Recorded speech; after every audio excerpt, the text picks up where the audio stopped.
The Lakers are finding themselves in a challenging spot as they approach the end of their 5-game road trip, sitting at a disappointing 1-3 record. What began with high hopes under the new leadership of head coach J.J. Redick has quickly unraveled, with fans beginning to wonder whether this season is already headed down a similar path as last year. Their latest loss, a gut-wrenching defeat to the Detroit Pistons on Monday, did little to inspire confidence. And to make matters even worse, the status of their star big man, Anthony Davis, is now uncertain for the next critical game against the Memphis Grizzlies on Wednesday. Leave your like and subscribe to the channel so you don't miss any updates. Davis, who has been battling lingering foot issues, re-aggravated his injury during the Detroit matchup, and the concern is real. NBA insider Brett Siegel broke the news on Twitter, announcing, Anthony Davis is listed as doubtful for tomorrow's game against the Grizzlies with a left heel contusion. For a Lakers team that has struggled mightily to find any sort of rhythm, losing Davis now could be catastrophic, especially considering the looming threat of Ja Morant and the Grizzlies' aggressive inside game. The situation feels dire. After all, Davis himself had publicly challenged the team to never lose 2 games in a row, yet here they are, facing the grim possibility of closing out their road trip with a 1-4 record. I'll talk to the trainers, well, my trainer, and see what's really going on, Davis said in a post-game interview, as reported by Daniel Stark and of Lakers Nation. I've been dealing with this since the summer, and it's been a battle every single game, doing everything possible pre-game to be out there on the floor. I ended up landing right on the spot that's been killing me, and it was just a bad break. We'll see what we can do. With Davis listed as doubtful, the pressure is mounting on the rest of the roster. But it appears that the Lakers have a backup plan, one that involves activating Christian Koloko, their newly acquired center, to soak up minutes in the paint if needed. Lakers journalist Dan Woik provided an update, saying, Christian Koloko is not listed on the injury report, and from what I've heard, he'll be traveling with the team to Memphis and should be active tomorrow night.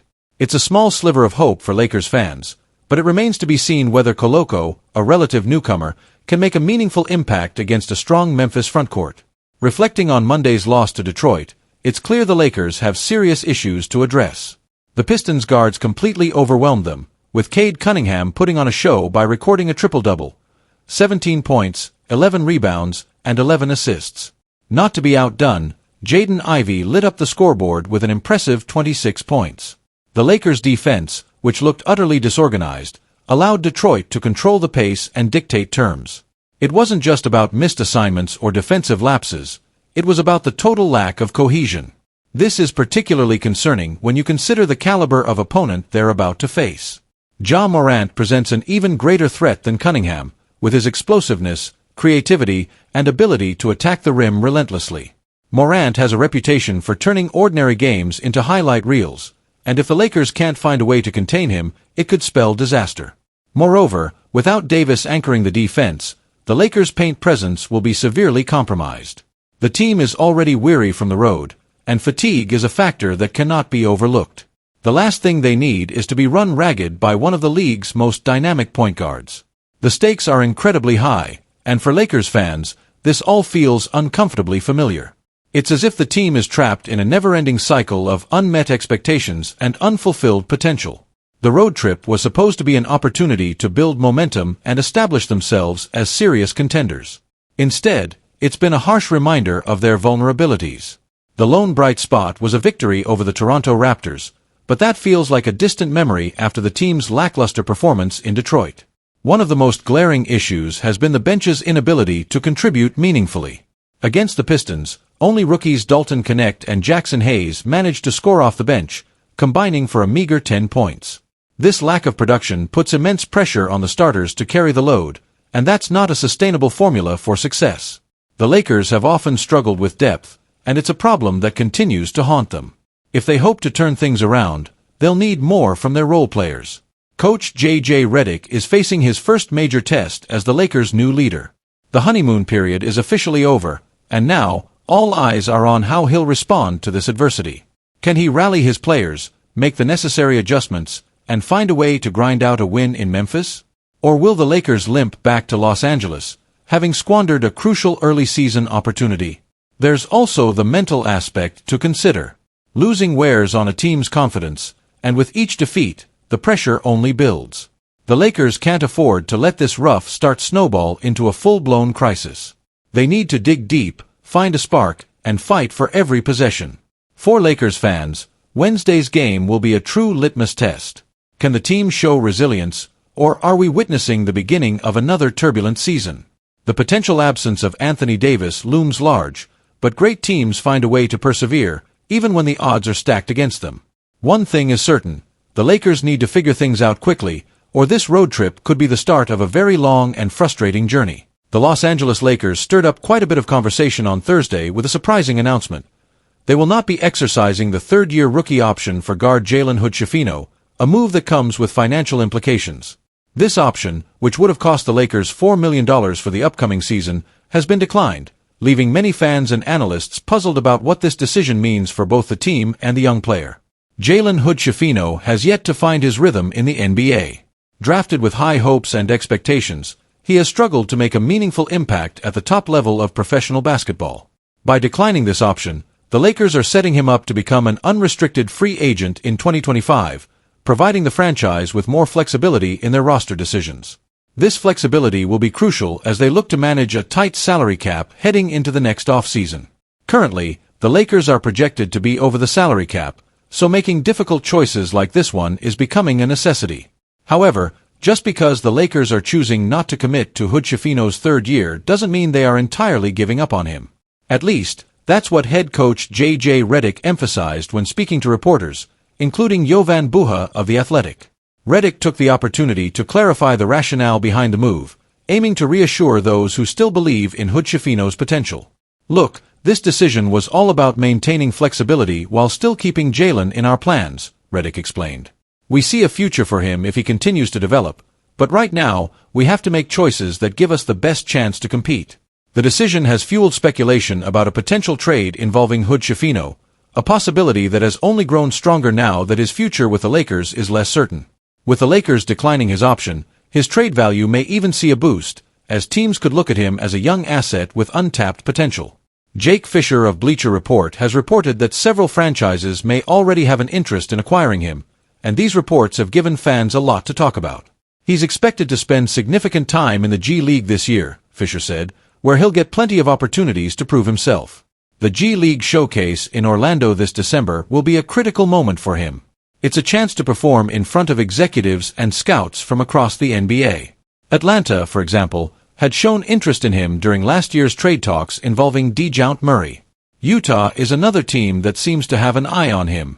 Despite the struggles, the Lakers front office and coaching staff recognize that Hood-Schifino still has room to grow. During his stints with the South Bay Lakers in the G League, he managed to showcase impressive stats: 22.0 points, 4.7 rebounds, 5.3 assists, and 0.9 steals per game.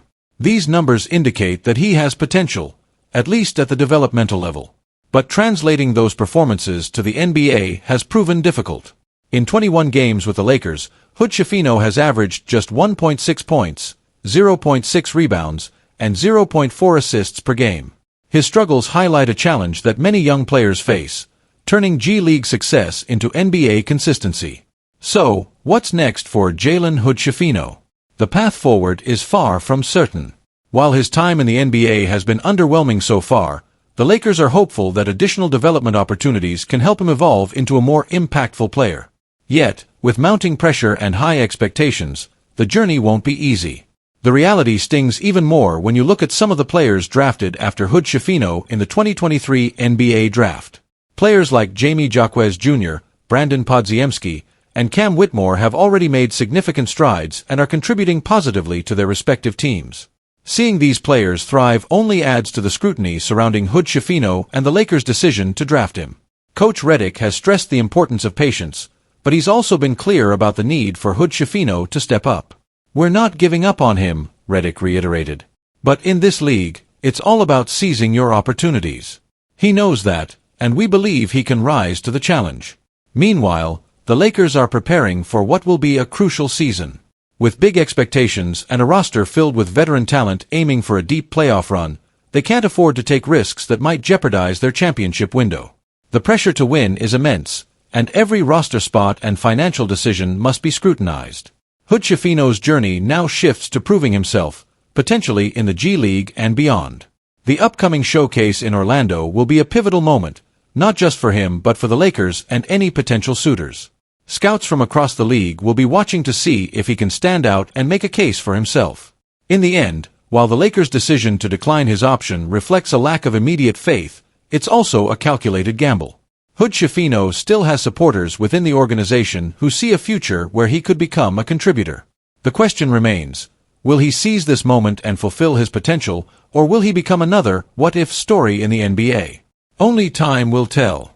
For now, the clock is ticking, and all eyes are on the young guard to see how he responds. The Los Angeles Lakers are positioning themselves as one of the most aggressive teams in the trade market, gearing up for what could be a pivotal February 6, 2025, trade deadline.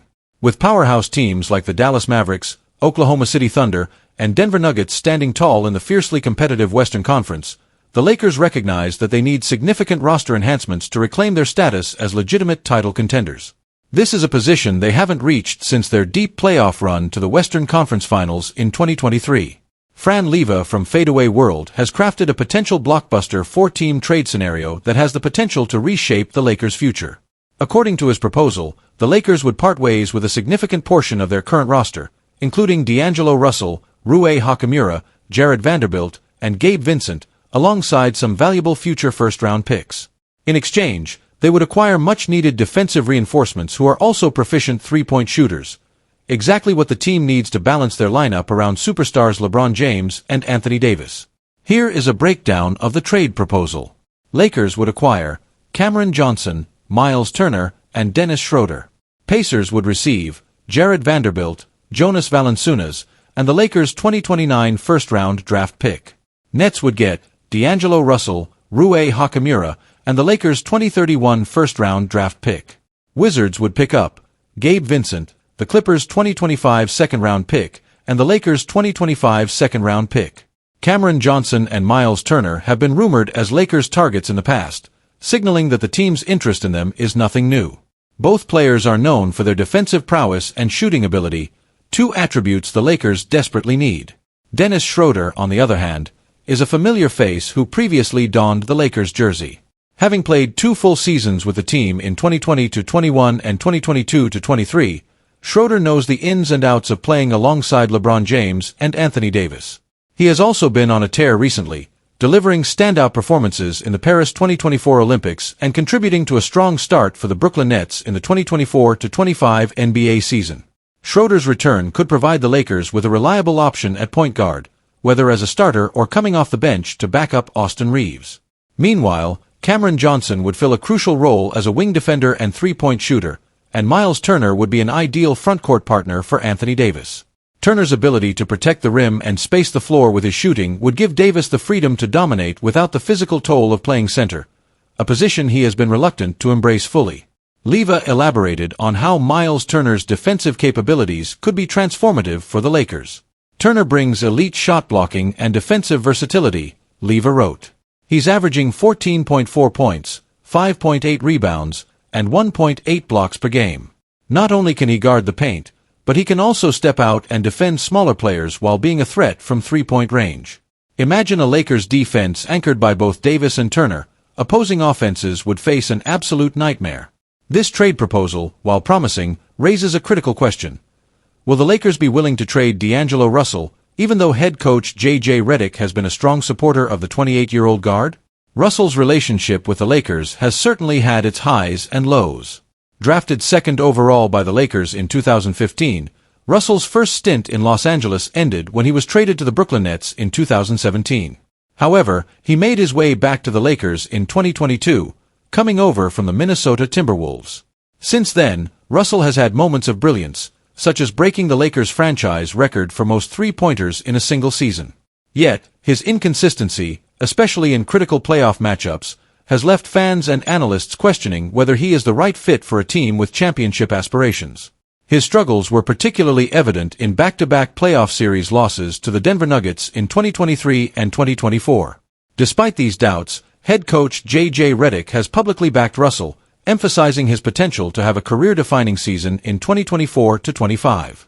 Redick has made it clear that Russell will have every opportunity to succeed, a stark contrast to former head coach Darvin Ham, who benched Russell in crucial moments during the 2023-24 season.